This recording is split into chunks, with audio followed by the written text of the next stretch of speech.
Good morning students, Vishakha ma'am here with our math subject and new topic subtraction by borrowing.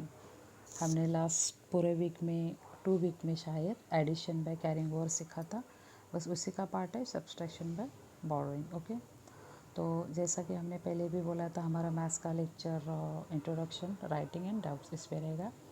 तो बस मैं ये lecture में आपको पूरा आपका लेसन के पेज दिखाती हूँ ताकि ये पेज आपके पास सेव रहेंगे। जिनके पास बुक्स नहीं है बाद में इसके ऊपर आप मुझे होमवर्क दे सकते हो। तो ये हमारा पहला पेज है, ये सेकंड पेज है, थर्ड पेज है, फोर्थ पेज है, सिक्स 7 है। ये जो पेज मैं आपको दिखा रही हूँ ये पेज आप स्क्रीनशॉट लेके अपने पास सेव रखना है ताकि आपके पास एक बुक बन जाएगा फिर मैथ्स का। पता चला ना आपको मैं क्या बोल रही हूँ? जो पेज मैं आपको दिखा रही हूँ उसका स्क्रीनशॉट निकाल के रखना आप, ताकि आपके पास बुक्स बन जाएगा। फिर अगर आपके पास बुक्स नहीं रहेगा तो भी आप इसके ऊपर स्टडी कर सकते हो। तो ये लास्ट का पेज है, ये उसके पहले, उसके पहले, इसके पहले, उसके पहले और यहाँ से हमारा स्टार्ट है। तो ज़्यादा कुछ नहीं, इंट्रोडक्शन में मैं बस आपको इतना ही कुछ बताने वाली हूँ कि स्टार्टिंग में हम लोग देख रहे हैं इधर कि सब्सट्रैक्शन बाय बोरोइंग प्रिपरेशन। तो सब्सट्रैक्शन बाय बोरोइंग प्रिपरेशन में बोरोइंग प्रिपरेशन ये वर्ड फिलहाल साइड में रखो, सब्सट्रैक्शन यही सीखते हैं। बोरोइंग प्रिपरेशन ये क्या है, ये लेसन सीखते सीखते हमें पता चलने वाला है। जैसे एडिशन बाय कैरिंग ओवर सीखा ना हमने। एडिशन बाय कैरिंग ओवर में हमने पहले क्या सीखा? स्ट्रिंग्स एंड सिंगल बिट्स, उसको ऐड करना, फिर 2 लोगों के ऐड किए, फिर उनका एडिशन, तब हमें पता चला कि कैरिंग ओवर क्या है। उसके बाद हमने कैरी ओवर के थ्री डिजिट वाले सम सॉल्व किए, फिर वर्टिकली अरेंजमेंट वो सम सॉल्व किए, फिर हॉरिजेंटल वाले, फिर वर्ड सम्स और मेकिंग वर्ड, मतलब 5-6 फॉर्मेट हमने सॉल्व किए। तो यही फॉर्मेट से इधर भी हम जाने वाले। तो ये जो बोरोइंग प्रिपरेशन है ये सोचना भी नहीं, अभी धीरे धीरे आपको सब पता चलेगा। फिलहाल सिर्फ हम सब्सट्रैक्शन देखेंगे। तो यहाँ हम क्या देख रहे हैं? 10 rupees means 10 coin of 1 rupees etch. वो तो आपको भी पता है। अगर आपके हाथ में ये 10 रुपीज़ की नोट दी, ये 10 रुपीज़ की, और सपोज आपने शॉपकीपर के पास गए, दुकानदार के पास गए और आपने बोला मुझे वन रुपीज़ के 10 कॉइन दो, क्योंकि अगर मम्मी ने आपको बोला है एक काम करो ये 10 रुपीज़ लो, 5 रुपीज़ आपका पॉकेट मनी, 5 रुपीज़ मुझे वापस दो, तो आप लोग उसको क्या बोलोगे? मुझे दो। तो कभी कभी 5 के 2 कॉइन भी मिलेंगे आपको, कभी कभी ऐसे 1 के 10 भी मिलेंगे, बराबर। तो ये क्या हो गया? 10 rupees means 10 coins of 1 rupees each, ये स्टार्टिंग में। Same here 100 rupees means 10 notes of 10 rupees. 100 rupees, अगर हमें 100 रुपीज़ इकट्ठा करना है तो 10-10 के 10 note. It also means 10 coins of 1 rupees. It also means 10 coins of 1, also means 100 coins of 1 rupees. Okay. Next देखो, next क्या दिया है?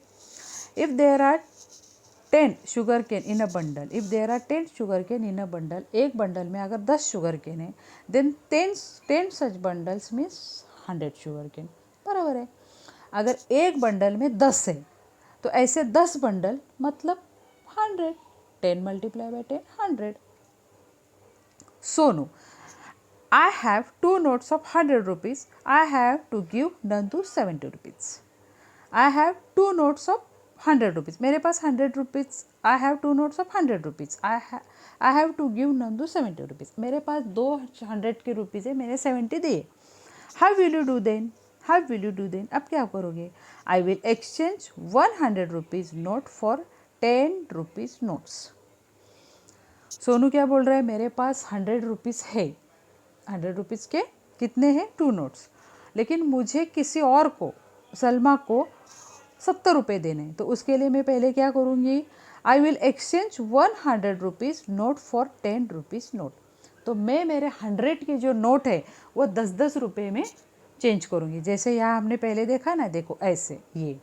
उसके बाद देखो, Nandu you could give me 7 10 rupees note for those. अगर मेरे पास 100 रुपीज़ है और मुझे किसी और को 70 रुपये देना है, तो मैं क्या करूँगी, ऐसे 10-10 वाले 10 नोट लूँगी। 10 नोट लेने के बाद मैं उसमें से 7 नोट मतलब 70 रुपीज़ नंदू को दूँगी। किसको देना है, नंदू को, yes, Salma. Then Sonu will be left with 100 rupees note and 3 rupees note. Then Sonu will be left with 100 rupees note and 3 10 rupees. तो क्या बताया गया है इसमें कि अगर मेरे पास 200 रुपीज़ के नोट है, 200 रुपीज़ के नोट मतलब 200, तो उसमें से मैंने एक साइड में रखा और दूसरे 100 के मैंने चेंज लिए, हम लोग बोलते हैं ना चेंज दो, तो दूसरे 100 के मैंने 10-10 की चेंज ली और उसमें से 70 रुपये दूसरे को दिए, तो मेरे पास कितने बच गए, 130। अगर इसे हमें सीधा लैंग्वेज में अगर सब्सट्रैक्ट करना है तो 200 माइनस 70 बराबर हमें आंसर मिलता है, right. I will have 130 rupees left, आ गया ना आंसर। तो सोनू क्या बोलता है, right, I will have 130 rupees left. अगर मेरे पास 200 रुपये है, 200 रुपये से मैंने किसी और को 70 रुपीज़ दिया, तो मेरे पास कितने बचते हैं, 130 रुपीज़। ये क्या हो गया, सब्सट्रैक्शन। नीचे देखो क्या है, 100 is equal to 10 tens, 100 is equal to 10 tens. Same here क्या है, 200 is equal to 110 tens, 300 is equal to 210, 500 is equal to 400 plus how many 10 tens, 400 is equal to 310 tens, 700 is equal to 610 tens, 600 is equal to 510 tens। ये यहाँ का एक simple सा solution है। Next देखो, next के पेज पे क्या दिखाया गया है, when we subtract sometimes we have to untie a 100 or 110, we need to untie only 110 or 100 even when there are many hundreds or tens। 300 200 ऐसे बॉक्स दिए हैं, let's us untie 100 and make 10 tens। Okay, यहाँ क्या है, let's us cover 100 into 10 and 1 tens into units। ये simple एक sums है, वो आपको सॉल्व करके दिया है।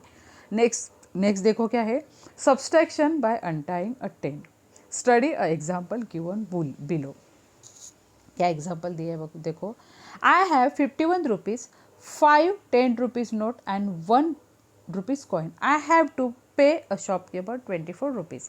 आई cannot give 4 units from 1 unit, so I will exchange 1 10 rupees note for a single rupee।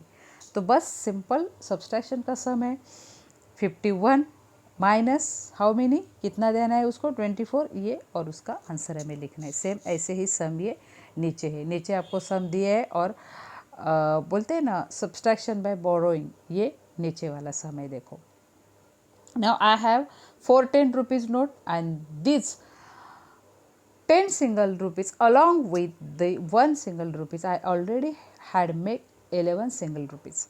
I shall give 4 single rupees for the 11 single rupees, so taking away 4 from 11 I will have single rupees। Write note 7 under the units।